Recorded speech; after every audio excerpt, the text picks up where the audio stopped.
Diet করা হচ্ছে এত খাবার কেন? আজকে তো বার্থডে। ও বার্থডে। স্ক্রিনে একটা মানুষ যত রোমান্টিক, বাস্তব জীবনে ততটাই আনরোমান্টিক। মেয়েরা না মা হওয়ার পর অনেক সুন্দর হয়ে যায়। সে তো নিজের বার্থডে মনে রাখতো না। যখন আমরা তাকে কেক দিতাম বা বাসায় কেক কাটা আয়োজন করতাম, সে বাসায় এসে বলতো ডায়েট করা হচ্ছে এত খাবার কেন, কী জন্য? আজকে তো বার্থডে। ও বার্থডে। তো যে মানুষ নিজের বার্থডে ঠিকঠাকভাবে ওই রকমভাবে পালন করেন না, আর সবসময় ইম্পর্টেন্ট হচ্ছে যে একটু রিজার্ভ থাকতে পছন্দ করে, তো হয়তো ভাবে যে বললেই আমি তো হালকা হয়ে গেলাম, আমার মনে হয়। ফার্স্ট কি বার্থডে গিফট দিয়েছিল জানার পর যে আপনার বার্থডে?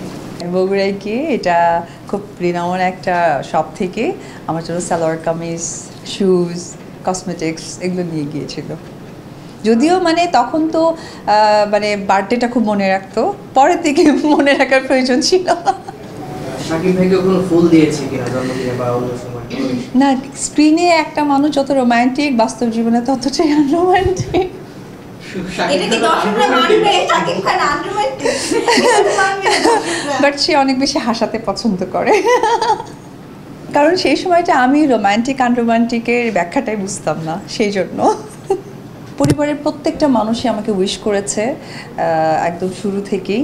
তো এটা আসলে অন্যরকম একটা ভালো লাগা যোগ করে, কারণ রাত 12টার পরে না ঘড়িতে বাজার আগে মনে হয় যে কে ফোন করছে, কেন করছে না।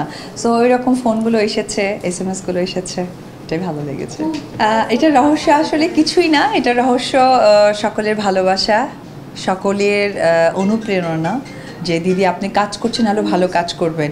যখন এই কথাটা বারবার কানে আসে, পৌঁছায়, তখন আসলে নিজের মধ্যে কনফিডেন্স লেভেলটা বেড়ে যায়, আর কনফিডেন্স থেকেই মনে হয় যে আসলে সৌন্দর্য বেড়ে যায়। আর আমার কাছে মনে হয় যে মেয়েরা না মা হওয়ার পর অনেক সুন্দর হয়ে যায়। এটা আমার কেমন জানি মনে হয় যে মায়ের একটা যে সৌন্দর্য থাকে, যেটা সন্তানের সাথে অ্যাটাচমেন্ট থাকে, একদম মাইন্ড ফ্রেশ। সো এটা সৌন্দর্য আসলেই সুন্দর। দেশে দেশে সবার সাথে দ্য নিউজ।